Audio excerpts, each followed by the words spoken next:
The Signal Oil Program, The Whistler.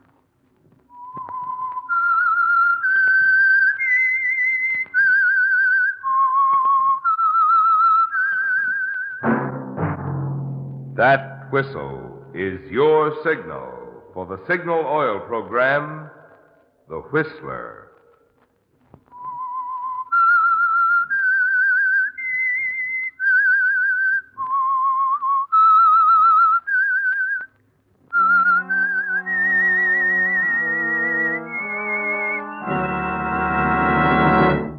I am the Whistler, and I know many things, for I walk by night. I know many strange tales, hidden in the hearts of men and women who have stepped into the shadows. Yes, I know the nameless terrors of which they dare not speak. Yes, friends, it's time for the Signal Oil Program, The Whistler, rated tops in popularity for a longer period of time than any other West Coast program in radio history. And Signal gasoline is tops, too, tops in quality. It takes extra quality, you know, to give you extra mileage. And Signal is the famous Go Farther gasoline. So look for the Signal circle sign in yellow and black that identifies independently operated Signal stations from Canada to Mexico. And now the Whistler's strange story, Telltale Brand.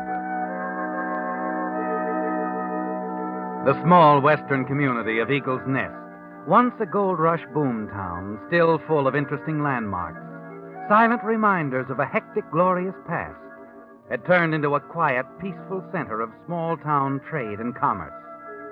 From the Gold Nugget Hotel at one end of its main street to the Silver Slipper Saloon at the other, a handful of men lolled in doorways, stood chatting quietly on street corners. A more careful observer, however, could discover activity, or at least some noise. And it was taking place in the front office of the town's newspaper in the middle of the block. Some of the leading citizens were there listening, and the noise was being made by a tall man named Mark Melville. Your town is dying on the vine. Now, you men run this place. You, Mr. Betterly, with one of the finest ranches in the West. Henry Malone here with his department store. Chambers and his newspaper. Mr. Conklin, your boss. Look, mister, we don't even know your name. You can't just walk in here. Now, let me finish. And the name's Mark Melville. Let me tell you what happened to me. I have a good public relations business in San Francisco. 2 weeks ago, I suddenly got fed up, wanted a rest, a change. I closed up the office, stepped onto a bus, ended up here. No particular reason, just stepped off the bus. You know what happened to me when I walked down your main street? I didn't see a broken-down, has-been community, no, sir. I saw a colorful saloon with swinging doors. I caught the excitement and gaiety that belongs with a place like this. I'd like to see it that way again, and one thing can do it. Publicity, gentlemen, publicity. Promotion. Publicity? Promotion? Yes, put on a Frontier Week or an Old Timers Week. Anything we want to call it. Just something to bring people in from miles around. Now, there's 100,000 people within a radius of 75 miles. They'll come, believe me they will. And they'll spend money, too. Why, if necessary, I'd like to fly back to San Francisco and get my own capital to start things rolling. Oh, no. If we ever do go into a thing like this, we'll pay our own freight. Well, what sort of things would we do, Mark? Why, the stunts are endless. We'd give it the works, Western-wise. Put on a rodeo, a carnival. Have a stagecoach race ending up in the middle of town. We'll make a rule, maybe. Everybody wears a 10-gallon hat. We could even organize a vigilante committee. Anybody caught with his hat off gets his head dunked in a horse trough. Wouldn't that be a terrific idea? I don't wear one. Hey, Melville, how much would you want for your services? Oh, if you insist on a business basis, well, you can give me a percentage of the overall take, say 10, 15%. Have it your way. 15% it is. Boys? Yeah, that's right. When can you get started? Why wait another minute? I'll go back to my hotel, start setting things up right now.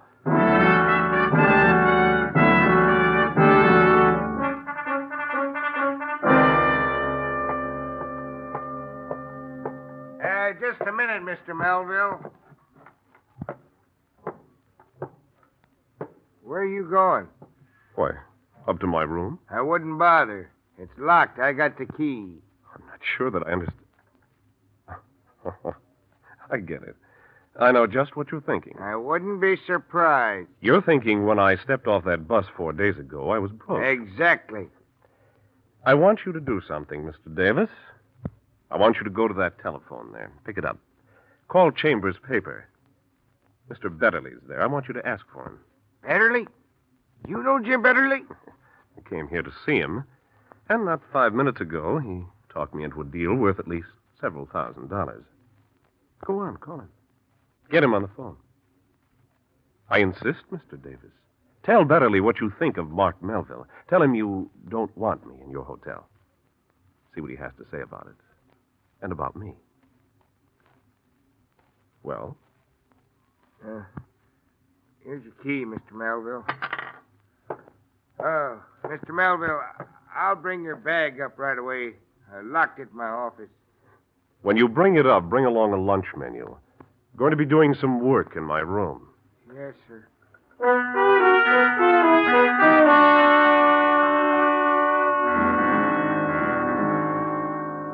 It's amusing, isn't it, Mark, how people can be impressed?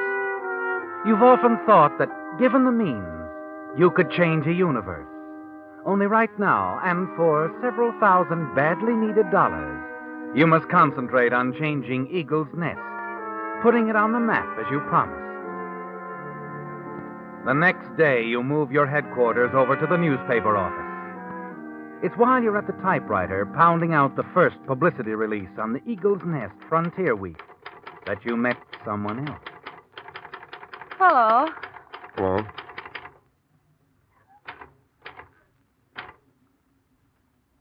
Well? Hello? I'm Helen Wright. Helen? I'm Mark. I know. Mark Melville, publicity genius. Going to tell the world about Eagle's Nest. Isn't it about time somebody did? Yeah. That is my typewriter you're using. Oh. Well, I'll be through in a minute. Use it. As long as you like. Thanks. You, work here on the paper, huh? Yeah. Thrilling career.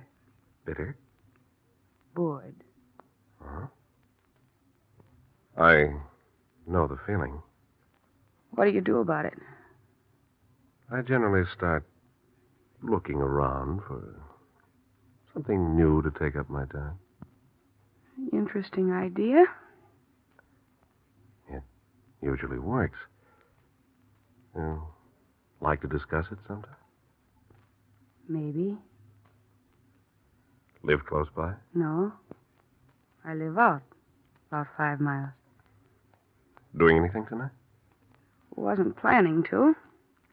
Why don't you meet me here in town? I'm engaged to Jim Betterly. Oh. Well, I guess that changes things. Yeah. I better meet you out of town.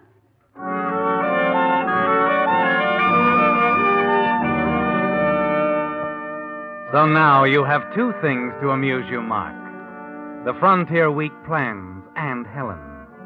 Soon you're seeing Helen every night late, always meeting her out of town so nobody will see the two of you together.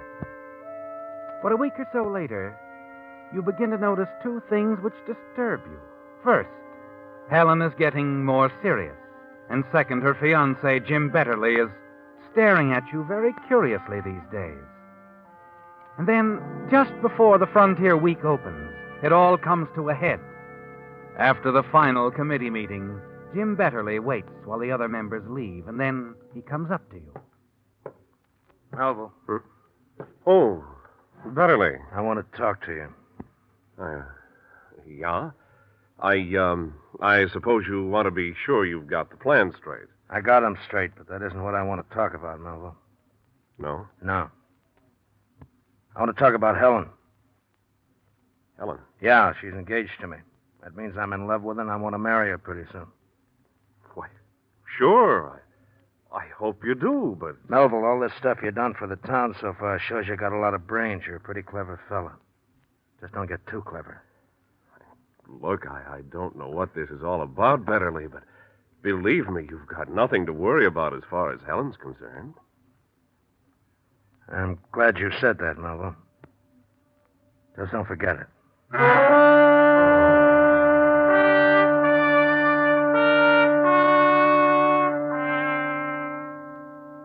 Jim Betterly walks out the door, and you sit there at your typewriter thinking. It doesn't take you long to make up your mind, does it, Mark? One look at Betterly's face a few minutes ago has told you what would happen if he ever found out about you and Helen. You're still sitting there at your typewriter, thinking about it when she walks into the newspaper office and comes over to you. And then suddenly she bends over you. Hello, darling. Helen, not here. Why not? Betterly just left. He might have seen you. Let him. What? I said let him see me. I'm tired of sneaking around, meeting you out of town late at night. I thought that was the way you wanted things. I did at first. I thought I wanted to hang on to Jim then. But now I know I don't. Now I only want you, Mark. Well, as a matter of fact, Helen, I want to talk to you about us. Yeah, I've been hoping you would, darling. I don't think you understand. Mark, you'll be leaving town after Frontier Week. Take me with you. I'm sick of this stupid little town. Take me to San Francisco, Mark. We can get married there. San Francisco? Yeah, that's where we belong. Together. I'm afraid not, Helen. What do you mean? Look, we've had a lot of fun together. But, well, things seem to have gotten a little beyond the fun stage. So I think it would be best for all concerned if we just called it a day. Called it a day? Now, let me get this real clear, Now, Mark. look, let's not... You want to brush me off? Helen! Well, there's something you ought to know, Mark. I don't brush. When there's something I want, I hang on to it. And if you think otherwise, you're in for a lot of trouble. Trouble? Look, Helen, I don't like threats. This isn't a threat, darling. It's a fact. Jim Betterly's got quite a temper. Ha, you're bluffing. He's the last guy in the world you'd tell. Is he? Well, I think I could explain things to him in a way that might Look, be very... if you go to Betterly with a bunch of lies about us, Helen, I'll tell him the truth. Will you? And who do you think you'll believe? Me or you? I see. Yeah, so do I. And I know just what you're thinking, that you could leave town right now and be in the clear. Well, it wouldn't work.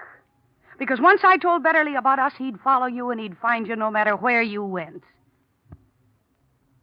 So think it over, Mark. Better play it my way.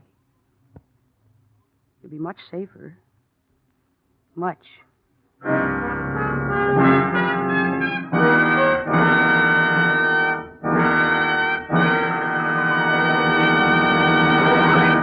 With the prologue of Telltale Brand, the Signal Oil Company brings you another strange story by The Whistler. Now that the holiday season is over, most of us are settling down to some serious thinking about economy. And economy, that's one place where Signal, the famous Go Farther gasoline, shines. Of course, if you've lived out west any length of time, you already know that throughout the Pacific Coast states, from Canada to Mexico, Signal has an enviable reputation for mileage. But mileage, mind you, is only half of Signal's story. Just ask any driver who powers his car with Signal gasoline, and you'll find he's equally enthusiastic about Signal's performance, which is only natural, because good mileage and superior performance go hand in hand. Both are the result of the extra efficiency today's Signal gasoline coaxes from your motor. That's why if you want to measure gasoline quality, you'll find your best yardstick is your speedometer. It takes extra quality to go farther. And remember, Signal is the famous Go Farther gasoline. And now back to the Whistler.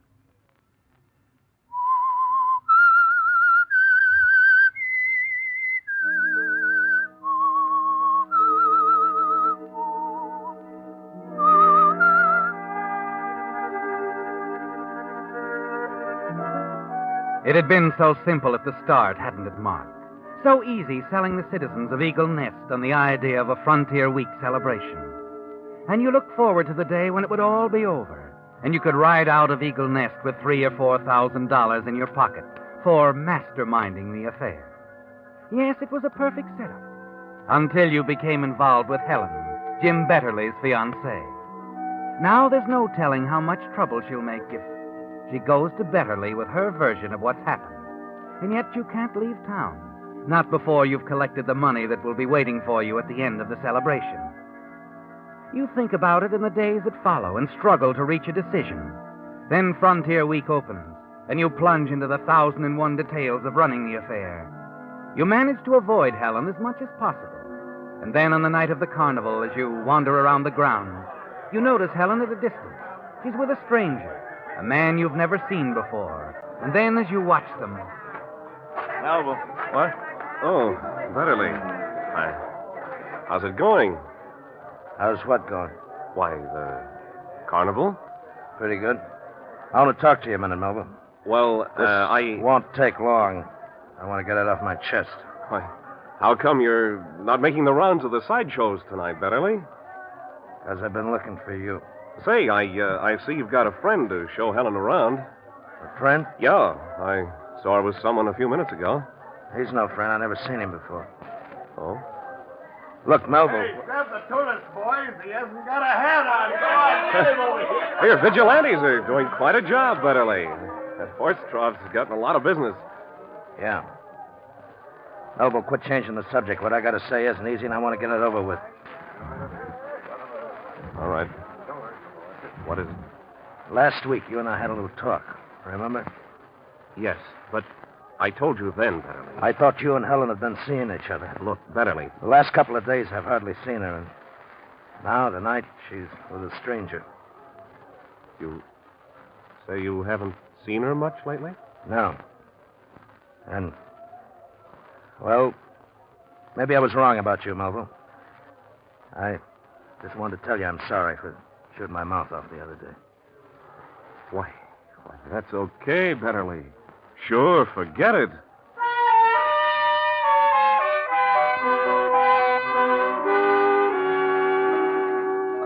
It's difficult to hide your surprise and relief, isn't it, Mark? And now it looks like Helen has found a new interest, a stranger. Yes. Suddenly it seems that all your troubles are over, doesn't it? It's almost 2 in the morning when you go back to your hotel room. But then as soon as you close the door, you see it, the note on your pillow. And as you read it, you realize your troubles aren't over after all. Mark, I must see you tonight. It doesn't matter how late. I'll be expecting you. You'd better not disappoint me. Helen. Well, it looks like this is the showdown, doesn't it, Mark? 10 minutes later, you arrive at her house. The shades are drawn, but there's a light inside. You open the door and go in. Your eyes flick past the empty bottle on the table to Helen's sullen face. She pokes silently at the coals in the fireplace with a poker and then straightens up and turns to you. Decided to quit trying to hide from me, huh? Look, I haven't been trying to hide. I just wanted to get things straightened out in my mind. Anyway, I'm sure your new boyfriend has kept you from getting too lonely. Boyfriend? What are you talking about? The guy you were with at the carnival. Ah, don't make me laugh. He was just in town for the celebration. I never saw him before tonight. You always have made friends easily, haven't you? Yeah.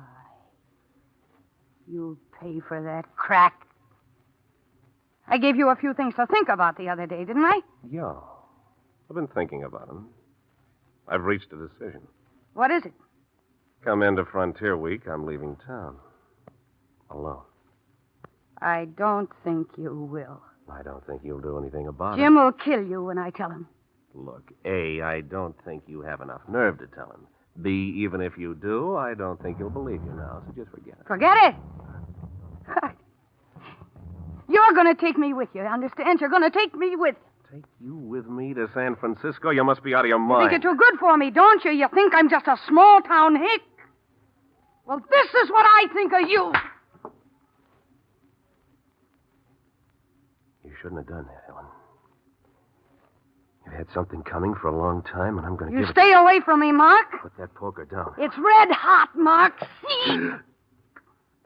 Oh, you burn me. You burn my chest, will you little...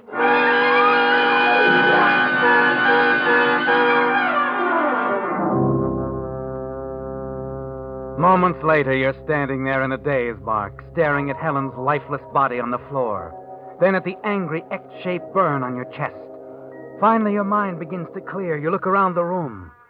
There's no sign you've been there. And luckily, you're almost certain nobody saw you leave your hotel. You slip out the front door and look around. There's no one in sight. So you hurry back to your hotel room, rip off your charred shirt, and hide it temporarily in your closet. Then you collapse on your bed. The burn on your chest is throbbing painfully now, but you have no bandages or salve to put on it. So you just lie there staring into the darkness. And then finally, just before dawn, your eyes close from sheer fatigue.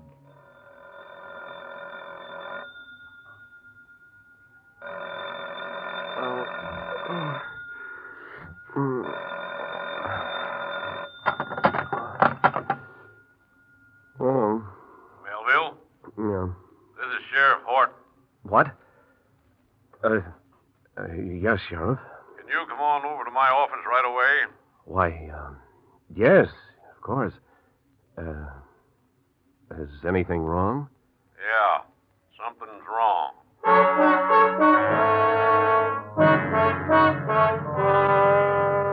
And you know what he means, don't you, Mark? Helen's murder. Probably this is just routine, but you've got to be on guard. You put on a clean shirt and wince as the cloth brushes against the burn. 10 minutes later, you walk into the sheriff's office. With him are a circle of grim-faced men. Among them, Chambers, Conklin, and Jim Betterly. The sheriff doesn't lose any time questioning you. Where were you last night, Melville? Last night? Why, the carnival. What time did you leave? Oh, must have been almost 2. Everything was closing up. Why, Sheriff? Where'd you go after you left the carnival? To my hotel room. You leave your room at all after that? No. Look, would you mind telling me what this is all about? Sometime between 2 and 3 this morning, Helen Wright was murdered. Murdered? Oh, no. Yeah, and I think you might have had something to do with it, Melville. Sheriff, I'm getting sick and tired of this guy throwing nasty accusations at me. 2 weeks ago, he got the crazy idea I was seeing Helen secretly. He even threatened me about it. But you admitted to me yourself, Betterly, that you were wrong just last night. Yeah, that was before I talked to Joe Merrill. Joe Merrill? Who's he? He drives a truck between here and Little Creek every night. He says he's seen Helen riding on the highway more than once lately. And the man she was with looked like you. Like me? Why, that's... No, Betterly. Joe didn't make a positive identification. He said it was too dark. Sheriff, this whole thing is ridiculous. Anyone that says I was ever with Helen is lying. If I just had one little shred of proof, Melville, just one little shred... But you don't, Betterly. There's no case against Melville, and you know it. Oh, there's no use arguing among ourselves. If we could just locate that stranger and pick him up, I got a strong hunch he's our boy. Stranger? You mean the man Helen was with at the carnival last night? Yeah. You think he might have been the one who killed her? Beginning to look that way. Yeah, Melville dropped out of sight during the night. Apparently left town. No trace at all of him. I think maybe if we could only catch up to him, we'd find the brand Helen slapped on him. The brand? Yeah. We found a poker and some charred bits of cloth on the floor beside her body. Looks like she branded her killer. Oh, I see. Look, Sheriff, I don't care what Melville says. I still think he's lying. Now, listen, I think he was sneaking around trying to see Helen behind her back. Maybe that's how it was. Maybe she refused to see him, so he killed her. If I could just prove you'd been seeing her, Melville. Betterly, I'm afraid that wouldn't prove much. What do you mean, Ed? Well, I'm no particular friend of Melville's here, but all I say is if he was seeing Helen on the sly, he wasn't the first one or the only one. What are you trying to say, Ed? Oh, I'm sorry, Betterly, but, well, Helen and I, we were kind of running around together for a while, too. That's a lie! No, I'm afraid it isn't, Betterly. You keep out of this, Conklin. Helen and I had a few dates, too. Helen and you? And Ed? Yeah? I don't like to say this. Well, I guess it was the same with Ed as me. Just as much Helen's idea as it was ours. That's why I think probably it was this stranger that killed her. Helen had sort of a way... Well, I guess that's enough for now. I'm sorry, Betterly. Melville, I don't think I'll need you anymore. You can go now.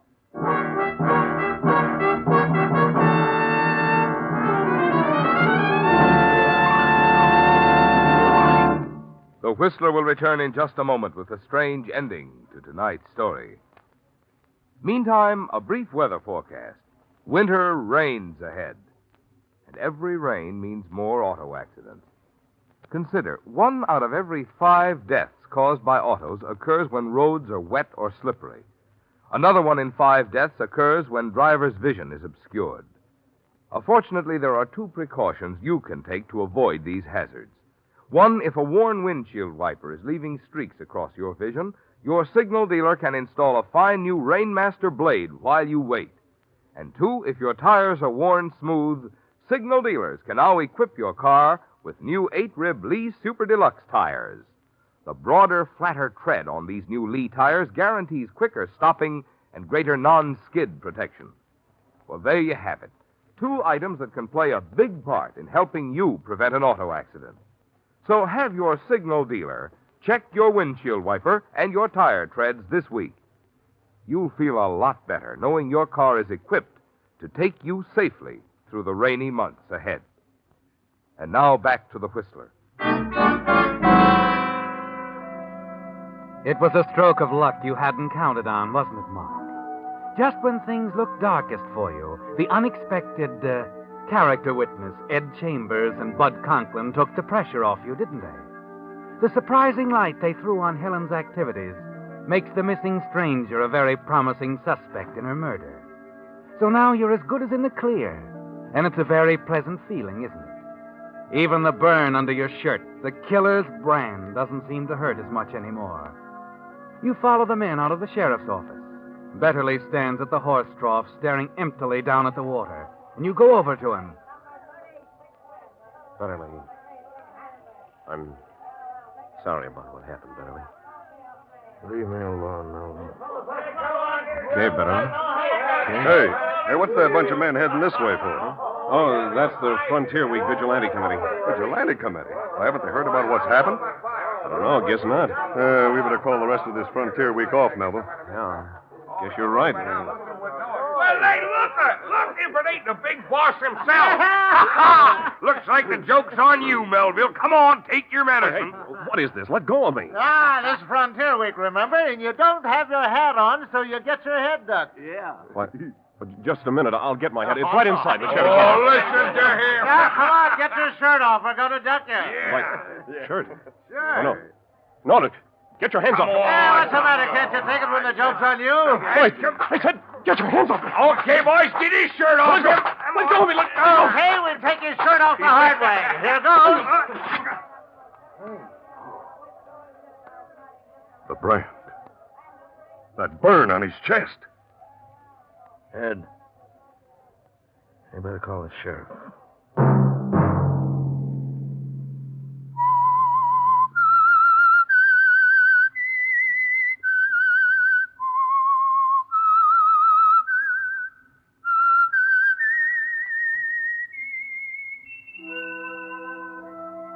Let that whistle be your signal for the Signal Oil program, The Whistler, each Sunday night at this same time. Brought to you by the Signal Oil Company, marketers of Signal gasoline and motor oil and fine quality automotive accessories. Signal has asked me to remind you, to get the most driving pleasure, drive at sensible speeds, be courteous, and obey traffic regulations. It may save a life, possibly your own. Featured in tonight's story were Rye Billsbury, Mercedes McCambridge, and William Conrad. The Whistler was produced by George W. Allen and directed by Gordon T. Hughes, with story by Bob Reif and music by Wilbur Hatch, and was transmitted to our troops overseas by the Armed Forces Radio Service. All characters portrayed on the Whistler program are fictional. Any similarity to persons living or dead is purely coincidental. Remember, at this same time next Sunday, another strange tale by the Whistler. Marvin Miller speaking. This is CBS, the Columbia Broadcasting System.